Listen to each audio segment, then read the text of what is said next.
everyone, welcome to Dynamic Study. This is your previous year question series for electronic science students and आज हम कर रहे हैं दिसंबर 2019 के previous year questions class 11 and कल मैं किसी रीज़न की वजह से जो है क्लास नहीं ले पाई थी, तो उसके आगे के जो क्वेश्चन हैं वो हम आज स्टार्ट कर रहे हैं. Okay, so first question is the input impedance of a transistor with an emitter resistor in emitter base configuration is given by. So these are the options and question में हमसे क्या पूछा गया है कि जो एमिटर बेस कॉन्फ़िगरेशन है उसका जो एमिटर रजिस्टर है उस ट्रांजिस्टर के साथ का, तो उसका जो इनपुट इम्पीडेंस हमसे यहाँ पे पूछा गया है. सो जो एमिटर बेस जो है, एमिटर बेस जो कॉन्फ़िगरेशन है एमिटर बेस, तो उसका जो इनपुट इम्पीडेंस होता है वो मॉडरेट होता है. ओके, सो और कॉमन बेस जो होगा उसका इनपुट इम्पीडेंस लो होगा एंड कॉमन कलेक्टर का हाई होता है. ओके, सो एमिटर बेस का यहाँ पे हमारे पास जो होगा वो मॉडरेट होगा, तो इसका जो इनपुट इम्पीडेंस का फॉर्मूला आपके पास हो जाएगा beta R E plus 1 plus beta R E, that is option C जो है वो आपका यहाँ पे करेक्ट हो जाएगा. Okay, that is option third is the correct answer. Okay, next question is consider the following statements. तो कुछ स्टेटमेंट्स हमें गिवन है. Okay, so first statement is laser diode generates monochromatic coherent light which reduces chromatic dispersion. Yeah this is true. So this statement says laser diode जो है वो monochromatic coherent light generate करता है जो कि chromatic dispersion को reduce कर रहा है. ओके, सो जो लेजर डायोड है वो एक सिंगल नैरो बीम है और उसकी इंटेंसिटी जो होती है वो ज़्यादा होती है. Okay, so statement second is laser diode is useful for high power long distance optical communication. Yeah this is also true because laser diode जो है वो हमें पता है कि वो ऑप्टिकल फाइबर कम्युनिकेशन में हम उसको यूज में लेते हैं, तो it is use for high power long distance optical communication. Okay, third is lasers have longer life than LEDs. No, this is wrong because जो LED है उनका जो लाइफ टाइम होता है वो ज़्यादा होता है as compare to lasers. Fourth statement is laser diodes are less temperature sensitive than LEDs. No, this is also not true because LED जो होती हैं वो less temperature sensitive होती हैं. ओके, सो यहाँ पे आपका जो A statement and B statement है वो ट्रू हो जाएगा. दैट इज फर्स्ट ऑप्शन जो होगा वो आपके पास करेक्ट हो जाएगा. That is A and B statements are correct. Okay, next question is during the crystal growth if A is constant, EA is the activation energy, T is the absolute temperature and K is the Boltzmann constant, then the concentration of point defects can be expressed as. So जो concentration of point defect होगा उसका जो expression होगा वो आपके पास होगा A exponential of minus EA upon में KT. ओके, सो जहाँ पे A आपके पास constant है, ये जो है वो एक्टिवेशन एनर्जी है, K बोल्ट्जमैन कांस्टेंट है and T is the absolute temperature. तो ये आपको याद रखना है कि कंसंट्रेशन ऑफ पॉइंट डिफेक्ट जो होगा वो आपके पास होगा A exponential of minus EA upon KT. तो option B is the correct answer. Okay,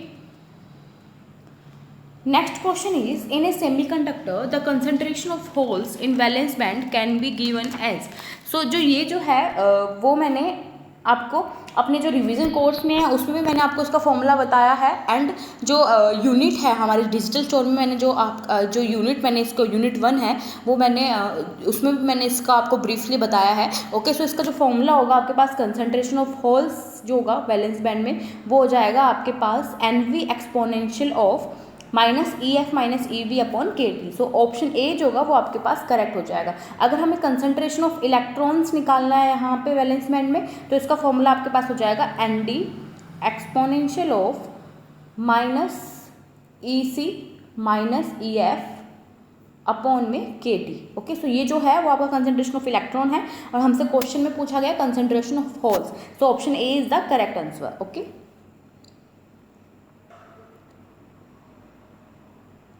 next question is the symmetry property of discrete Fourier transform is. So हमसे जो DFT है उसका सिमेट्री प्रॉपर्टी जो है वो हमसे पूछा गया है. तो इसका जो फर्स्ट ऑप्शन है दैट इज A जो है वो इसका सिमेट्री प्रॉपर्टी फॉलो करती है ये. तो ये जो option A is the correct answer. Okay,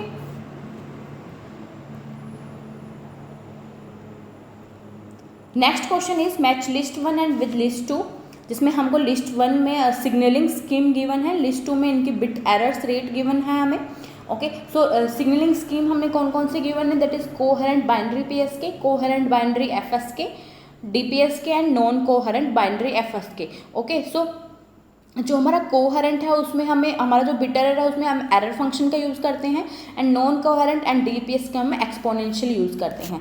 तो आपके पास क्या होगा, हम इसको मैच करेंगे अगर, तो ए जो है उसका बिट एरर रेट का जो फॉर्मूला होगा वो आपके पास हो जाएगा 1/2 error function root EB by N naught.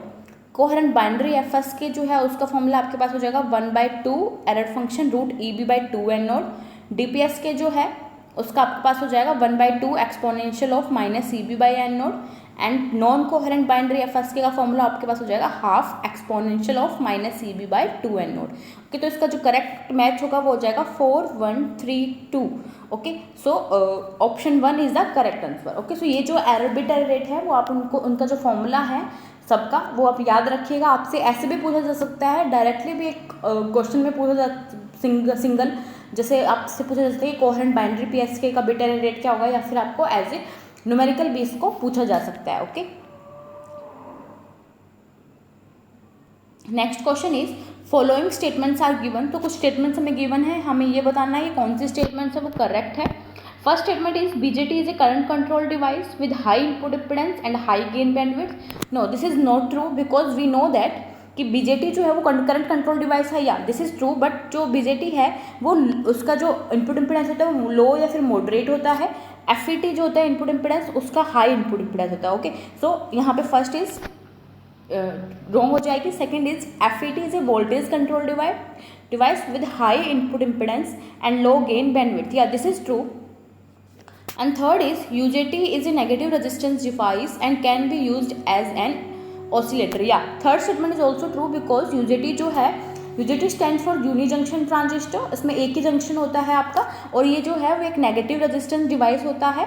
Okay, and इसको हम as a relaxation oscillator use करते हैं। Okay, so fourth statement is FET and UJT can be use for amplification. No, fourth statement is wrong because जो UJT है उसको हम as ए amplification use करते हैं, बट FET को हम फॉर एम्पलीफिकेशन यूज नहीं करते हैं। Okay, so here B and C statements are correct. Okay, so second option is the correct answer.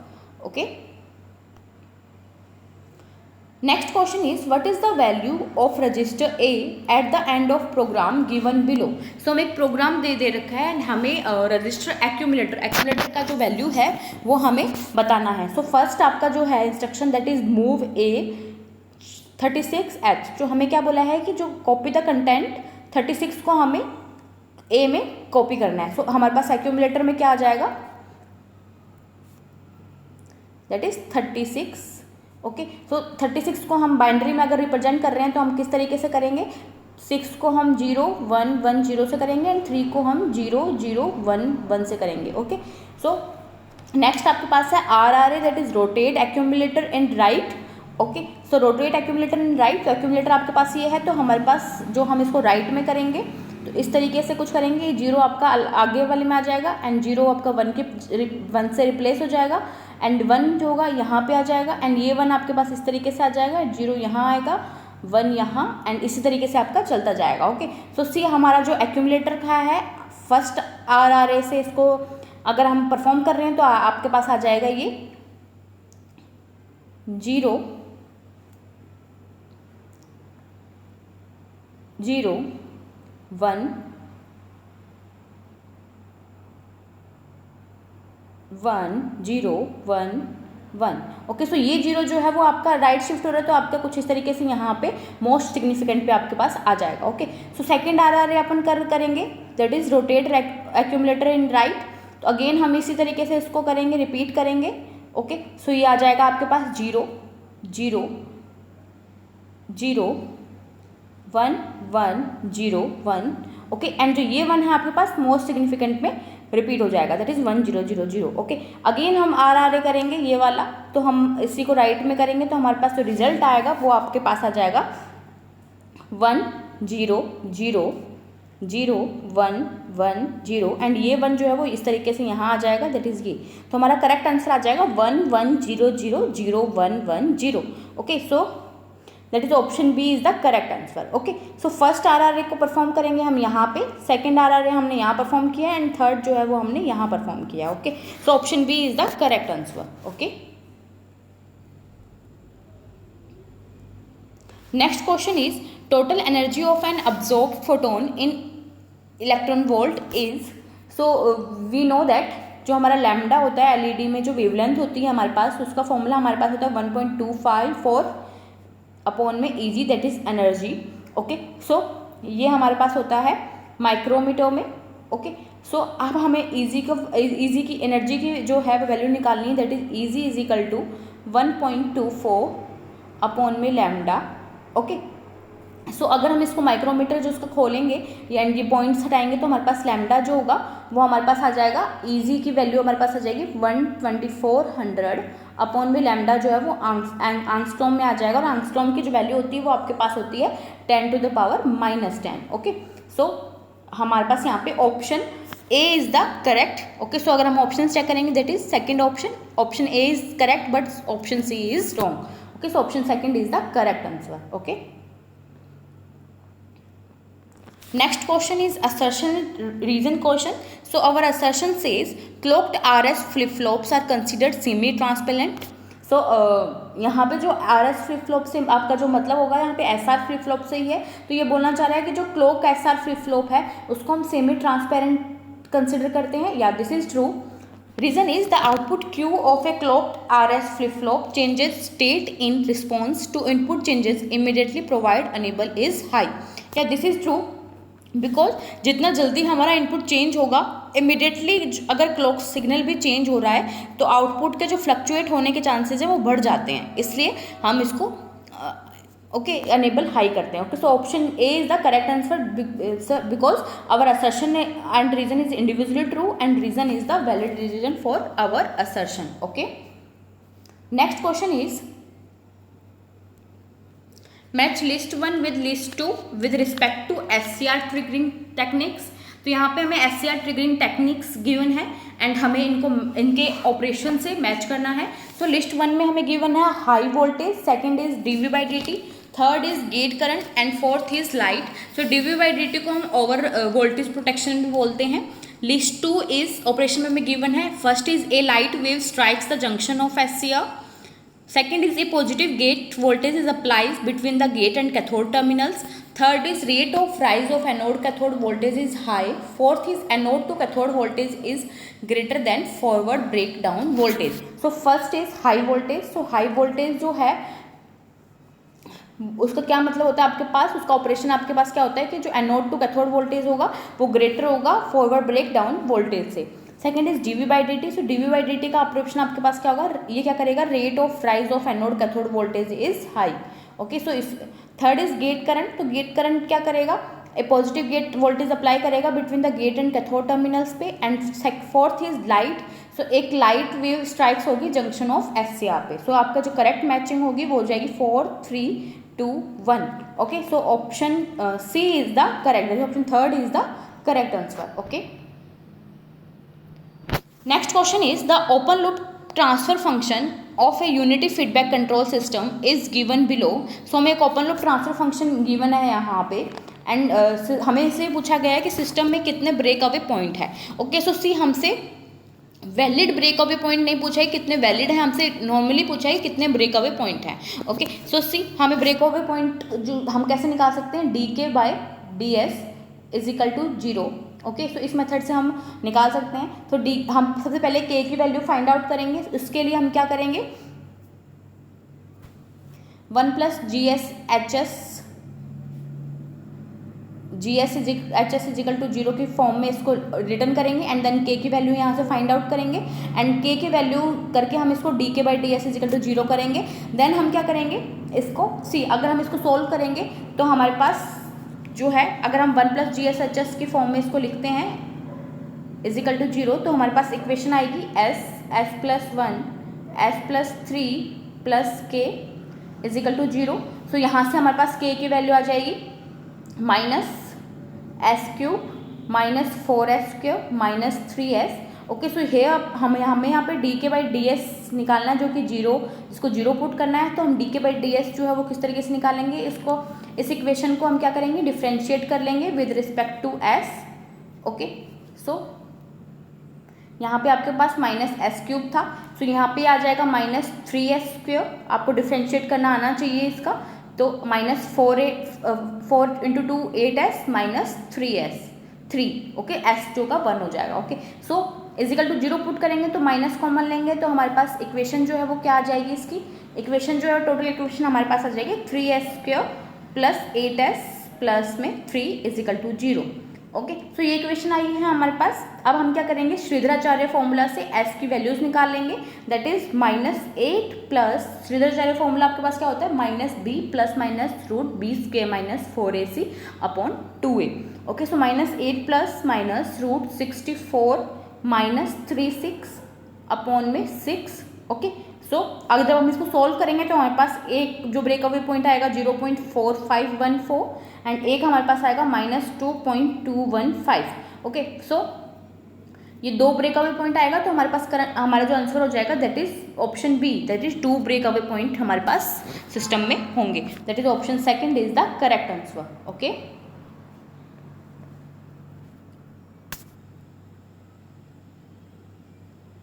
next question is assertion reason question. So our assertion is optical fibers have higher bandwidth as compared to conventional copper cables. Yeah, this is statement is true. जो optical fibers होते हैं उनकी जो bandwidth होती है वो high होती है as compared to copper cables. Okay, so reason is the information carrying capacity of optical fiber is limited by Rayleigh scattering laws. Yeah, this is reason is true. ये रीज़न क्या बोल रहा है हमारे पास कि जो इन्फॉर्मेशन कैरिंग कैपेसिटी है optical fibre की उसको हम कम कर सकते हैं रेले स्कैटरिंग लॉस से। ओके, सो सी हमारा असर्शन रीजन इंडिविजुअली ट्रू है, बट रीजन जो है वो वैलिड रीजन नहीं है असर्शन का, बिकॉज जो असर्शन है वो एडवांटेज है over copper cables optical fibre का, बट रीजन जो है वो लॉसेज ऑफ ऑप्टिकल फाइबर्स की बात कर रहा है यहाँ पे, इसलिए जो रीजन है वो वैलिड रीजन नहीं है। So option B is the correct answer. Okay, next question is the band gap energy of silicon depends on temperature and can be described as। so हमें पता है कि सिलिकॉन एक सेमीकंडक्टर है, okay, and semiconductor has NTC that is negative temperature coefficient. इसका क्या मतलब होगा कि अगर हम टेम्परेचर को इंक्रीज करेंगे तो रेजिस्टेंस है जो डिक्रीज होगा, एंड वाइस वर्सा होगा, अगर टेम्परेचर डिक्रीज हो रहा है तो रेजिस्टेंस इंक्रीज हो जाएगा। तो बैंड गैप ऑफ सिलिकॉन क्या होगा आपके पास, दैट इज रूम टेम्परेचर पे 1.21 plus 3.60 multiply 10⁻⁻⁴। Okay, so option sorry यहाँ पे माइनस में आएगा आपके पास, that is option second is the correct answer. Okay, so 1.21 minus 3.60 होगा आपके पास, प्लस में नहीं आएगा माइनस में आएगा। Okay, so option B is the correct answer, that is option second is the correct. Okay, next question is match list 1 with list 2। So list 1 में हमें band names given है, लिस्ट 2 में हमें फ्रीक्वेंसी रेंज गिवन है। Okay, so band names हमारे पास है L, C, Ka and K and इनकी फ्रीक्वेंसी रेंज हमें गिवन है। सो सी इसको जो मैंने ब्रीफली मैंने इसकी एक टेबल दी थी आपको रिवीजन कोर्स में, एंड मैंने आपको ये भी बोला था कि लास्ट रिवीजन कोर्स मैंने इसकी एक टेबल दी थी आपको इन बैंड्स की, मैंने ये भी बोला था कि बहुत ही इंपॉर्टेंट है, आप इनको याद कीजिएगा। तो ये जो क्वेश्चन है आपको याद होना चाहिए अगर आपने वो वीडियो देखी है तो, अगर आपने वो वीडियो नहीं देखी है तो आप पहले जाके उस वीडियो को देखिए। ओके, सो यहाँ पे क्या होगा कि आपको ये याद होना चाहिए, तो इसको आप पॉज कीजिएगा एंड आप जो है वो मैच कीजिए कि कौन सी जो बैंड की फ्रीक्वेंसी कौन सी होती है। ओके, सो यहाँ पे क्या होगा आपके पास L जो है उसकी जो फ्रीक्वेंसी बैंड होता है वो 1 to 2 होता है, तो 1 to 2 होगा तो यहाँ पे 1 to 1.5 मैच करेगा, दैट इज A को सेकंड से मैच कराएंगे। C जो होता है आपके पास वो आपके पास 27 to 40 होता है, तो यहाँ पे आपके पास 4 से मैच कर जाएगा। Ka जो है आपके पास, सॉरी यहाँ पे मैंने थोड़ा मिस्टेक कर दिया है। ओके, तो C बैंड है आपका वो आपके पास आपका जो उसका होता है वो 4 to 8 होता है, तो यहाँ पे 3.99 जो है वो 3.9 to 8 जो होगा वो मैच करेगा C से, एंड Ka जो है उसकी होती है 27 to 40, तो ये जो होगा वो 4 से मैच करेगा, एंड K बैंड जो है वो उसका होता है 18 to 27, तो यहाँ पे आपका थर्ड से मैच करेगा। इसका करेक्ट आंसर आपके पास हो जाएगा 2 1 4 3। Okay, so correct answer 2143, that is option second is the correct answer. Okay, so यहाँ पे मैंने वो टेबल जो है वो फिर से रिपीट करी है, तो आप अगर आपने वो वीडियो नहीं देखी है तो आप इस टेबल से भी इस चीज़ को याद कर सकते हैं। ओके, सो आपसे यहाँ पे क्वेश्चन पूछा था L band that is 1 to 2, C band that is 4 to 8 and K A band that is 27 to 40 and K band that is 18 to 27। तो ये सारे बैंड्स जो हैं उसको आपको याद होने चाहिए। इसके अलावा भी जितने बच गए हैं वो भी रिमेनिंग जो बैंड्स हैं वो भी आपको याद होने चाहिए। आपसे किसी का भी आपसे फ्रीक्वेंसी रेंज है वो पूछा जा सकता है। ओके, सो ये जो फ्रीक्वेंसी रेंज है वो गीगाहर्ट्ज में है। Okay, so that's it. So आपकी जो आपका जो शेड्यूल डेट है वो आपको मिल जाएगा, एनटीए नेट ने जारी कर दिया है। तो आपका जो एग्ज़ाम है वो 5 नवंबर को है आई गेस। सो तो आपके एग्ज़ाम में अभी काफ़ी टाइम है, तो मैं सोच रही हूँ कि आपके लिए जो आपकी डिमांड पे जो टॉपिक्स हैं वो मैं आपको कवर करवा दूँ। सो मैंने सोचा है कि आपकी जो फर्स्ट वीडियो है वो राउथ हर्विट्ज की जो है वो मैं आप लेके आऊँगी। तो अगर आपको कोई भी टॉपिक पे आपको कोई भी प्रॉब्लम है, कोई भी डाउट है, तो आप मुझसे कमेंट बॉक्स में शेयर कीजिए, मैं वो उसको टॉपिक पे आपके लिए वीडियो लेके आऊँगी। तो आपकी जो फर्स्ट वीडियो होगी वो राउथ हर्विट्ज पे होगी, RH criteria. Okay, and then उसके पैरेलल में मैं आपके लिए एक 8086 प्रोग्रामिंग की वीडियो भी शुरू कर रही हूँ। Okay, so thank you, keep on watching, keep on learning.